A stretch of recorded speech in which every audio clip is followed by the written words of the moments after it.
Sairam, Shri Sai Satcharitra, chapter 4, third paragraph, page number 17, the English version. Last time we had done half of this paragraph where it defines the personality of Sri Sai Baba. So we continue the same topic, which states about Baba. Baba felt no pleasure in the things of this world or of the world beyond. His antaranga, the inner self or the heart, was as clear as a mirror, and his speech always rained nectar. The rich or poor people were the same to him. He neither knew nor cared for honor or dishonor. He was the Lord of all beings. He spoke freely and mixed with all people, watched the acting and dances of Nach girls, and heard ghazal songs. Still, he swivered not an inch from samadhi, the mental equilibrium. Now, this is a very interesting paragraph of the entire Sri Sai Satcharitra, where how Baba was, how Baba used to conduct himself, what he used to care for and what he never used to care for. His entire personality has been explained. It's very important for us to understand our master. Now we go forward. He felt no pleasure in the worldly things, pleasure in the things of this world or the world beyond. What does it mean?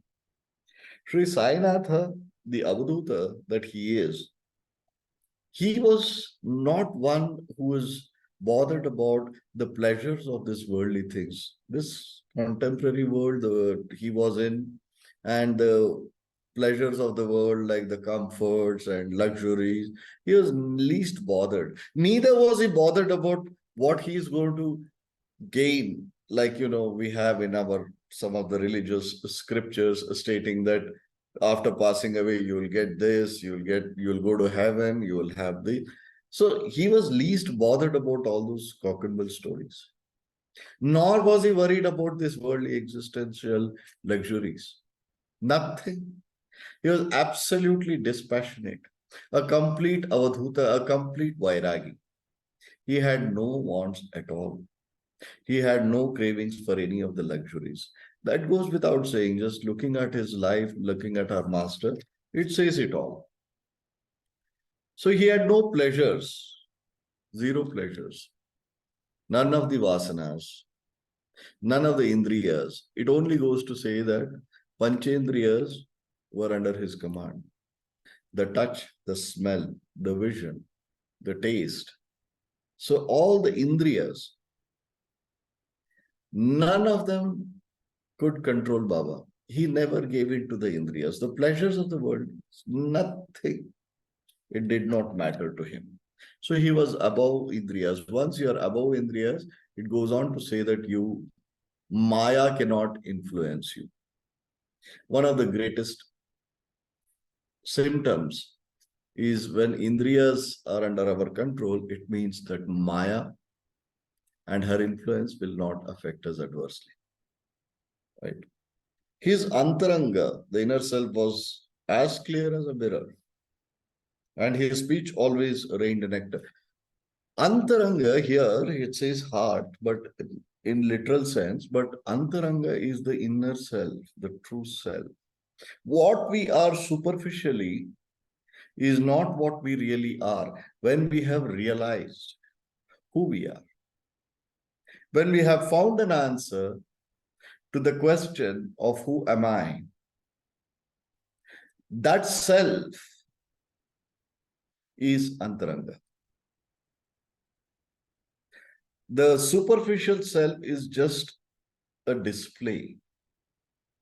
The very fact that the true self or the inner self, the aham, displays itself in a manner which is understandable, acceptable to the world outside, which is under the strict influence of Maya, the illusion, goes on to say that a guru, a true master, uses Maya to ensure that people can comprehend his teachings, his ways, the way he is navigating them. It becomes easy for him to manage. So, this very clearly states that Baba had the control over Maya, where he used to use Maya to ensure that the worldly existence of his devotees and disciples becomes better and they can comprehend his teachings. So his antaranga was like that of a mirror. What is a mirror? It's a reflection. You could see yourself. Advaita. What he says is that his antaranga was like that of a mirror. Mirror is something which you can see yourself in. Not superficially. When we see ourselves in a mirror, we see our sthula sharira. To see our physical existence, how we are, we can look at a mirror. But if you want to look at your true inner self, identify your true self, the inner self as really you will have to look into the eyes of the Guru. Your Guru. He is you. You are him. You see yourself in him. So his antaranga was as clear as a mirror. And his speech always rained nectar, not words. Not words. The moment we read that his speech always rained nectar, we feel that, oh, Baba used to speak sweetly all the time, softly. No. He was harsh. He used to shout. He used to yell. He used to scream. He used to even beat up some of his devotees and disciples. So whatever came from him, whatever words they came from Baba, it is always was a nectar. Whether it was harsh, whether the words were harsh or soft, kind or tough, what came from him was a nectar, is what he's saying. Please don't think that his words were always soft. No, we know that in Satcharitra itself it is written. He used to be abusive. He used to be strong in his words. He used to reprimand people. So that's what it means. Whatever came from him was nectar. Not that everything he spoke was soft and nectar like them. Right? The rich or poor people were the same to him. The worldly, the worldly richness or poverty, he was least bothered. They all came to him. People who were rich also came. People who are poor also came. But I feel that the Homo sapiens, we the human beings, all of us are beggars. All of us are beggars when we are stuck in this worldly existence. We all are, let's say, we own nothing. We all are tenants. We all are tenants of the body, which is going to wither away someday or the other. We all have fears. We all are beggars. Nobody is rich, if you ask me. Monetary richness is what Sri Govinda Raghunath Dhabodkar is narrated here. But we take a thread from there, leaf from there, and understand. Richest of the rich, they have their own wants, which the money cannot buy. Simplest of the things, let's not get into this emotional part or this philosophical part where we say peace of mind and no, simple health. How many billionaires are suffering, millionaires are suffering with ill health? They have all the money in the world, but they can't buy health. So they go to a guru for a better health. They used to go to Baba for better health. Every one of us, each one of us are beggars in the darbar of our master.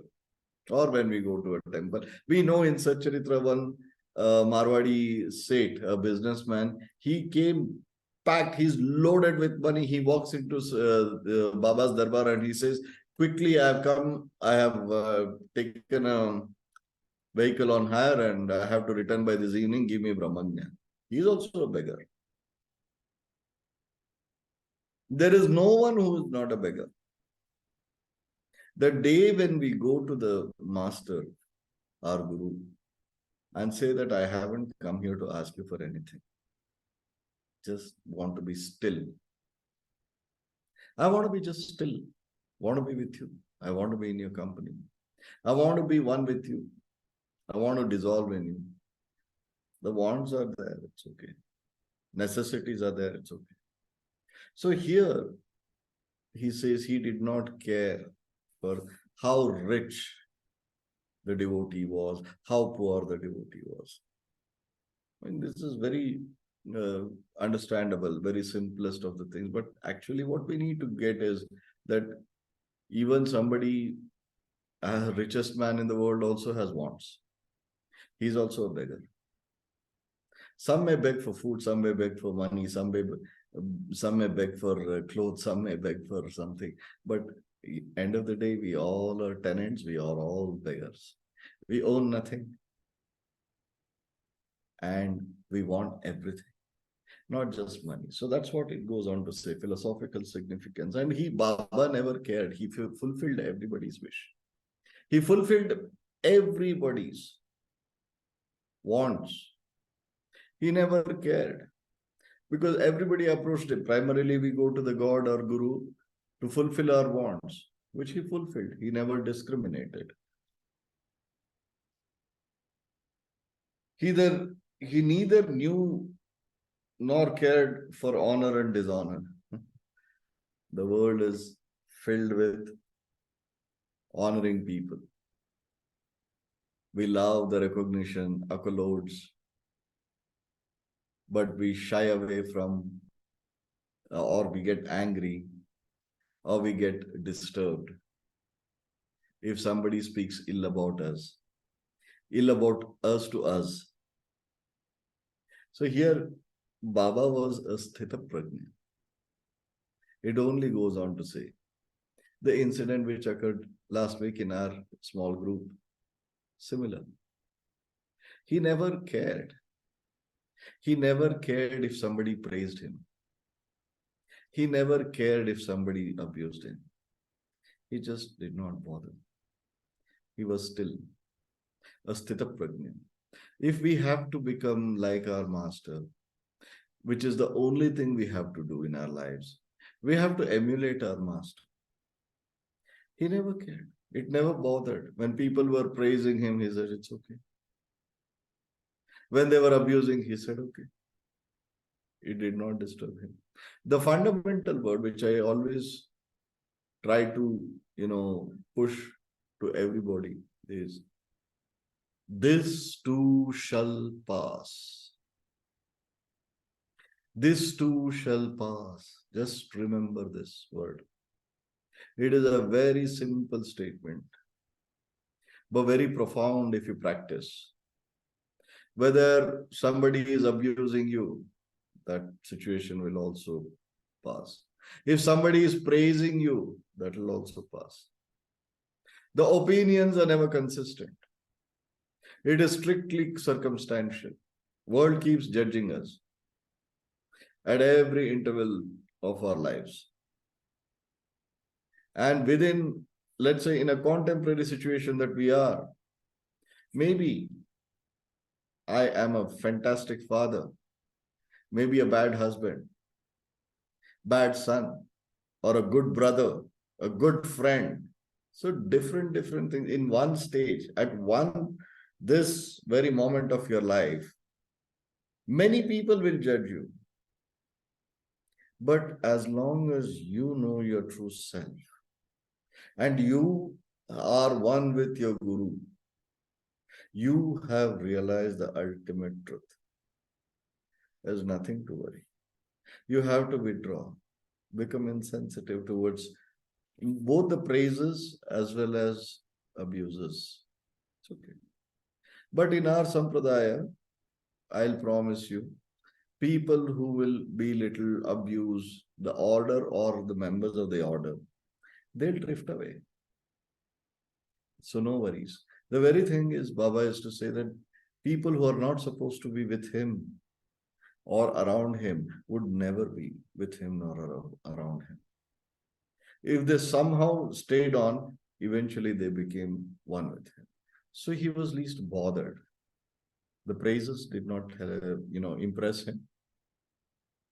The abuses of likes of Kulkarni and others in Shirdi did not deter him. He was calm. So this is something which is a teaching. It's not the definition of Sai Baba's personality. How we become like him is more important. How we are going to emulate these characteristics of Baba. By doing so, we become like him and then one with him. Vishishtadvaita. God like and God. Guru like and Guru. One with the Guru. So that's exactly what this paragraph is for us to understand the personality of Sai Baba so that we start emulating him, become like him, become one with him. So that is the path. That is what is the purpose of this particular story. He was the Lord of all beings. He spoke freely and mixed with all people. Now, he was what Baba was. Like when we say that, we are talking about Advaita as a Siddhanta, non-dualism. He was the Lord of all beings. What does it mean? So it is dual. He is Lord and we are not. It's just that what is the attribute of a Lord of all beings is compassion. He is not trying to establish his authority on us. There is no need. There is no necessity. When it is said that he was a Lord of all beings, immediately, okay, Guru is someone you look up to and you are drifted and, Dasya, one of the Navavidha Bhaktis. 9 types of Bhaktis is Dasya. Dasya kicks in and we feel that, oh, he is Lord and he is the Lord of all beings and we are separate. No. He is a Lord of all beings. What it means here in this context is that he is compassionate. He is one with all of us. He is a bigger sufferer than us. It's like, Lord of all beings, but he doesn't care about the glory nor insults. So just the previous statement which was made. So here, if we start reading between the lines, it's a little contradictory at times, but it is actually not, it is very deep. So the Lord of all beings that he was, and he spoke freely and mixed with all people, watched the acting of and dances of Nach girls and heard ghazal songs. Still he swivered not an inch from Samadhi. Very clear. He spoke to everybody.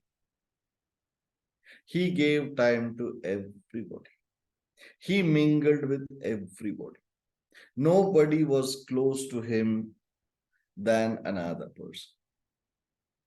He was equal to everybody. He never discriminated. People who were closer to him had higher responsibilities of his, not for any other reason. Nobody was his favorite. We have this, chatter in the minds. Oh, if he's a guru, possibly he was the closest. He was the closest, most intimate, most nearest, most dearest devotee or a disciple. If a master is true, he can never have one disciple above the other or below the other. For evolution of his disciples and devotees, he may choose to deal with them in a different way, time to time as required, as being fit. But a guru has no one who is close to him or no one who is far from him. All are equal. Baba treated everybody equally. He mingled with everybody. Just see the personality of Sai Baba. He mingled with everybody. He did not put himself as somebody high, unapproachable. You can't say that, people could not approach Baba. What was his darbar? Dwarka Mai. Anybody could walk in. Anybody could walk out. Chavdi, open. His whole life, he was always available for everybody to interact with him. Everybody could mingle with him, not just interaction, become part of his day-to-day activities, part of his life. That is how a master draws people and evolves. He'll never keep a distance or draws a line between himself and the seekers. Never.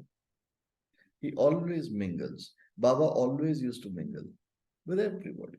So no hierarchy, not approachable. Today it is very difficult. We beg, again, the beggars that we are. Oh, if I can get 5 minutes of this guru's time, oh, we are so blessed. Can I get half an hour? Can I get 10 minutes? Why not?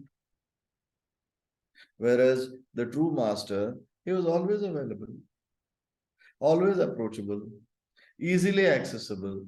That is he is a true master. People who are very pricey and hard to get, they're imposters. They forget masters, they're not worth being called anything. So these are all the personalities of Sri Sainatha, which we need to emulate, be accessible spiritually. We all are avadhutas. Tomorrow somebody approaches you, don't judge. Do not judge. Be compassionate by being a mirror. Be available. Be accessible. Mingle with them as equals. So that's how you are actually living and practicing Advaita. There is no discrimination, there is no distance between you and the other person. Exactly how Baba was mingling with people. His life is a teaching in itself. His personality is a teaching in itself. So he used to mingle with people and he used to watch the acting and dances of Nautch girls and heard ghazal songs. So he was like, respectful to somebody's talent. The moment, somebody says, okay, he used to see the dances of the Nautch girls. It's a very prevalent tradition in Maharashtra. Used to be prevalent traditional, tradition of Maharashtra, the Lavani songs. So there were these entertaining troops where men used to sing and women used to dance. Particularly the Maratha warriors used to be on war all the time. After the sunset and the war is settled, these people are away from their, houses, their native lands, fighting, waging wars at the, some frontiers, starting from, we are talking about Maratha kingdom, starting from Tanjavur till Afghanistan. They had spread all that way. So They were distorted, they were, unsettled. So, for a sake of entertainment, don't misconstrue it to be something more than that. Nothing. There was a tradition of Nach girls, right? They used to entertain. It was a whole troop for a fee. So such people, the tradition used to continue about 100, years ago during the days of Baba in his body. So they used to visit Shirdi, perform, take dakshina, go. Ghazal somebody used to sing, bhajan somebody used to sing. Listen, witness, live the moment, enjoy it. More so that they are liking it, they feel that they are performing in front of the master. But not 1 inch, he's not 1 step he wavered. Obviously, we don't have to even mention that the master that he was. This perfect example of how we have to remain detached, practice and live detached attachment. A sakshi. What we do in our dhyana, in our kriya, shunya kriya, we practice the sakshi bhava. We are sakshi swarupis. He was an eternal sakshi. When you are a sakshi, when yourself is already the Brahman, Brahman being the sakshi, Aham being the Brahman, and Brahman being the sakshi, attribute of Brahman is being sakshi, he always witnessed. He was always a sakshi. Nothing wavered him. Not an inch. It cannot. We go through our worldly existence. We come across so many things which are happening. What Baba is saying is that you can't avoid, you can't duck, you can't escape, but you can surely live a life where those realities, which are worldly realities, which in other words, driven towards sensations or sensual things and so on and so forth, you can certainly witness it. You don't have to participate in anything. That is the example Baba was giving here in this story. Sakshi Swarupi. Be a witness. It's okay. Someday everybody will evolve. Everything is a drama. Everything is an illusion. Things are happening. Let it happen. When they are in your contact, you are in touch. There is a situation where you are interacting, you're not involving, you're interacting with such a situation, Sakshi. Don't waver. It's okay. Be a witness. That's all Baba is saying. That's how he was. That's how we are supposed to be. So he says, it goes on to say that the ghazal singers, the Nach girls, and other things, still he swivered not an inch from his samadhi. Samadhi, very clearly. Nirvikalpa samadhi, beyond that, he is gone. Ultimate state of samadhi, mental equilibrium.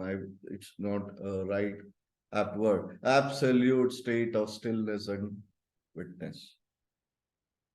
Our Shunya Kriya, after healing the body, we close our Antarchakshu and we slip towards our true self.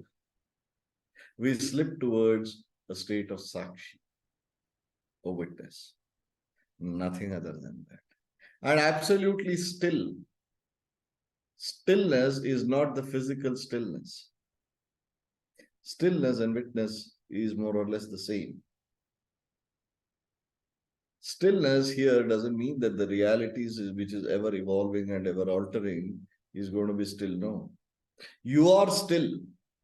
Your interaction with it is going to be very still. Still means in this context is still consistency. You will not get wavered. The same thing Sri Kabira, Sant Kabir Das has said that Kabira khada bazar mein mange sabki khair. Na kahu se dosti, na kahu se bair. He's not enemy or friends with anybody. He's still. Likewise, Baba's personality. We have to emulate the same. He was very still, and he was always in a state of samadhi, kaivalya, turya, ekdam, I mean, bliss. Sat Chit Ananda. In one word, if you can define Sri Sai Satcharitra, Satchidananda. Right. The name of Allah was always on his lips. While the world awoke, he slept, and while the world slept, he was vigilant. His inner self was as calm as the deep sea. His ashram was not determined, nor his actions could be definitely determined. And though he sat or lived in one place, he knew all the transactions of the world. Right? The name of God, here what happens is Allah Malik, not necessarily Allah. He used to always recite one or the other God's name. He being the supreme consciousness himself. The name of God was always on his lip. He always used to take the name of God. While the world awoke, he slept, and while the world slept, he was vigilant. What it means is like, don't take it in literal sense. We go into sleep and he's awake. He's always awake. When the world was in darkness, when the world gets into a state of darkness, which is illusions, he is vigilant. He will not let you. Which world are we talking about? His world. His world is his followers, his devotees and disciples. We just read as it is and take it. We continue here. He is ever awake. He is never asleep. We perform 4 artis, first being the Kakad Arti, where we wake him up. And the last one being the Shej Arti, where we make him sleep, go to sleep. Is it really true? Does it really work that way? No, we know that. But we are so accustomed to those patterns. Baba's Arti, Suprabhata, morning we have to recite because we have to wake him up, really. And when at night we have to recite the Shej Arti and then make him go to sleep, make him sleep. Likewise, Satcharitra also, we believe, okay, what is the metaphoric thing is awareness. When people are in darkness, when they are asleep, they are lost. They are lost in this worldly existence. They are oblivious to their spiritual growth and necessities to grow in the spiritual arena. They've gone asleep. They're doing nothing. They've become absolutely, they've gone into a state of slumber. In spiritual context, in their realization, in their path towards realization, they've gone to sleep. The rest they are active. That is when Lord is awake. Lord is alert. He will not let his world. Here the world is the followers of Sri Sai Satcharitra, his devotees and disciples. He is alert. He is awake. He'll protect. He'll pull them. And when the world is awake and he sleeps, what it means is when we have realized the truth, when we consciously start walking towards the spiritual progression of our thyself, that is when he rests. So that is what it means, not literal sense that, when the world is asleep, he is alert, and when the world is awake, he's sleeping. No. Right. He sleeps when the world is awake means when the world has woken up. So it is work in progress forever. He's always awake. He's always alert. His inner self was as calm as deep sea. His ashram could not be determined, nor his actions could be definitely determined. And though he sat in one place, he knew all the transactions of the world, right? When we speak about the, many other occasions in spiritual context, we always refer to our mental state or emotional state or spiritual state. More importantly, the spiritual state should be that of the deep sea. The waves are always at the superficial level. Waves and ripples and everything is at the surface of the sea. But when we go deep to the sea, there's absolute stillness, complete calmness. There is no wave, there's nothing, absolute still, very quiet.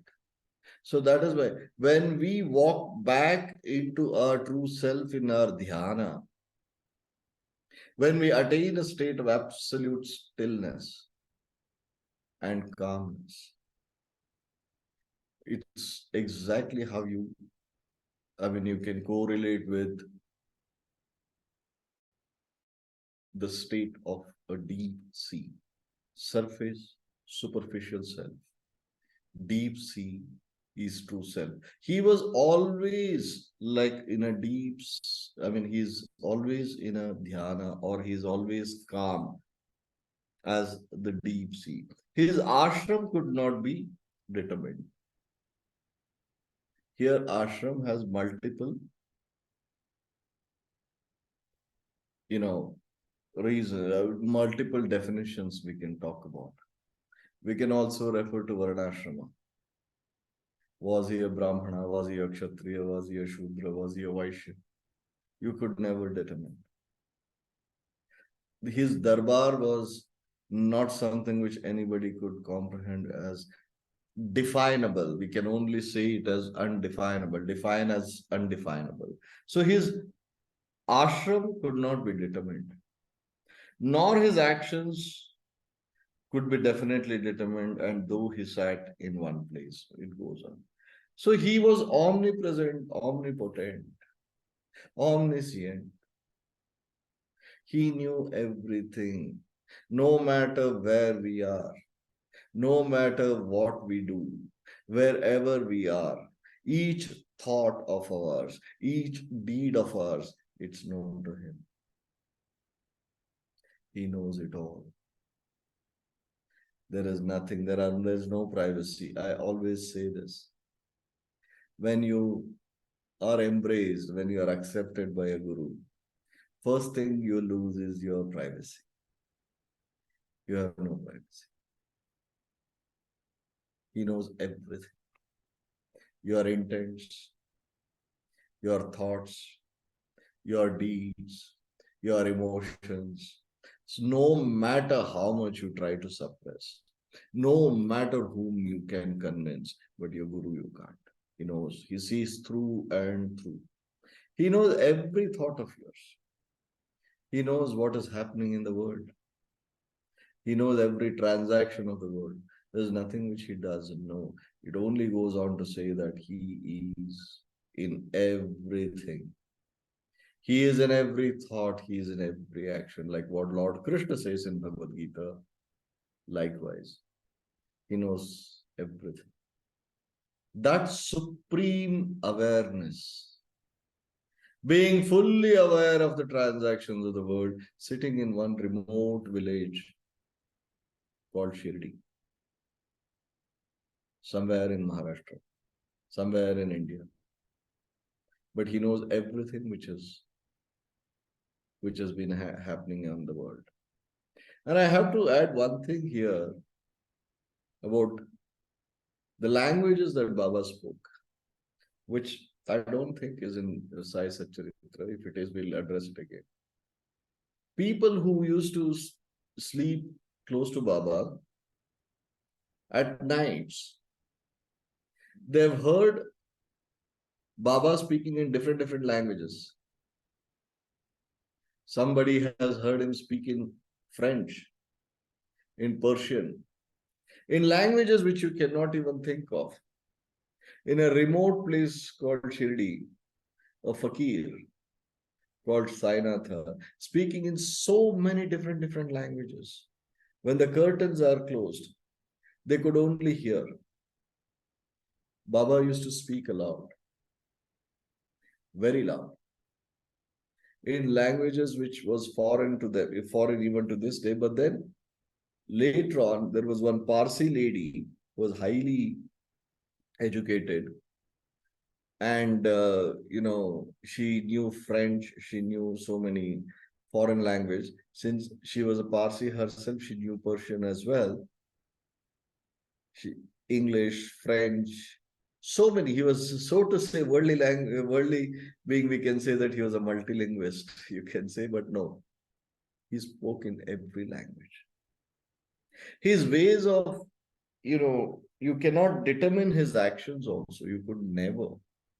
Somebody who's got a cough or something, asthmatic attack, he used to give them a sweet meat, a peda soaked in ghee, clarified butter, and make them make them eat, feed them forcefully. That can actually aggravate and make their situation worse. But then his actions were very different. A child is about to fall into the fire. Somewhere he thrushes his own hand and he, into the dhuni. And we have all those stories in Shri Sai Satcharitra itself as we go forward. So his actions could never be determined why he's doing what he's doing. What he is saying, we don't know. He is absolutely aware of everything that is happening in the world. All the transactions of the world he knows. There was nothing which he was unaware of. Ishavasya Upanishad. Ishavasya Upanishad clearly speaks. Ishavasyam idam sarvam. People say there are two ways of looking at that Ishavasyam idam sarvam as a statement.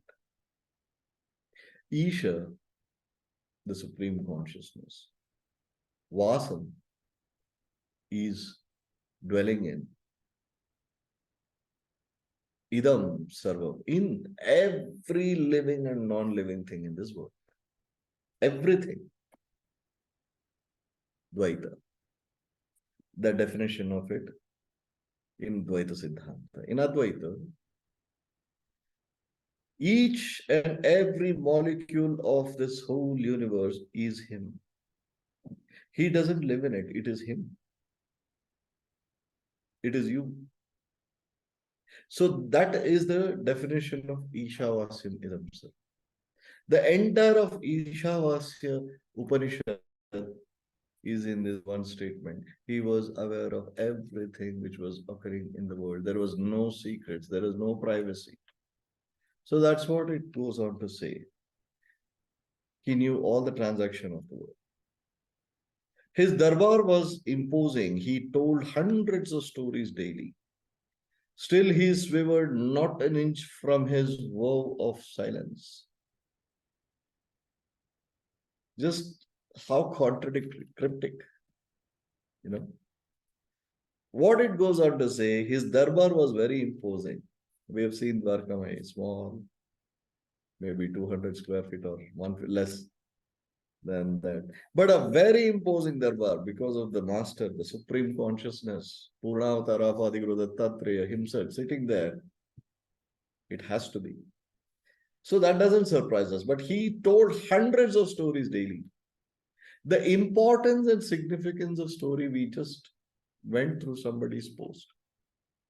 Stories are very important. The entire of the Shastras have, beyond a certain point, have been narrated to the world in a story type as a metaphoric way in Puranas. Buddhism talks about Jataka stories. Stories have deep meanings in them. Stories will alter our lives. Stories are the most simplified way of explaining the Shastras. The divine secrets or the supreme consciousness is no secrets per se, but still the knowledge, the supreme knowledge can be narrated in a story type in a very, very easy and simplified way. That is the purpose of stories. Now, Baba, he said, here Sri Dhabarkar says that from morning till evening he gave hundreds of stories. Two things to know from here. Sri Sai Satcharitra is just a fraction of his life, not even 1% of his life's instances. Every day he used to sit and give examples and stories.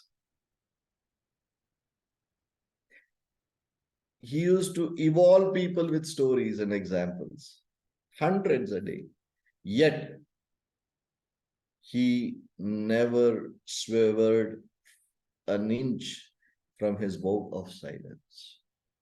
Silence is not something which you do not speak at all. That is not the definition of silence. Speak if necessary.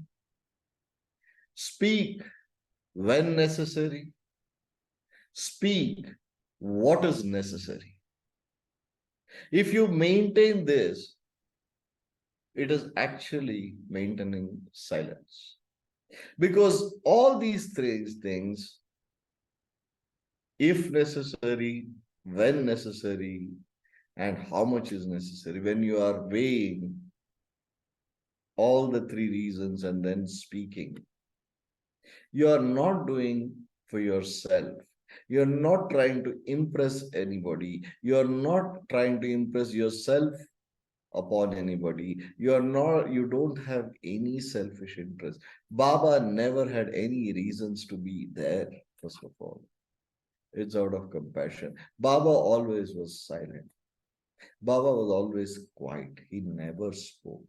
Whatever he spoke was for us, for our benefit. When you do something which is for somebody else's benefit, what you do selflessly, that deed is not defines you. That deed doesn't define you. Like here, Baba gave hundreds of stories, yet he never moved away an inch from his vow of silence. Because what you do selflessly for somebody else's benefit or others' benefit does not break your oath,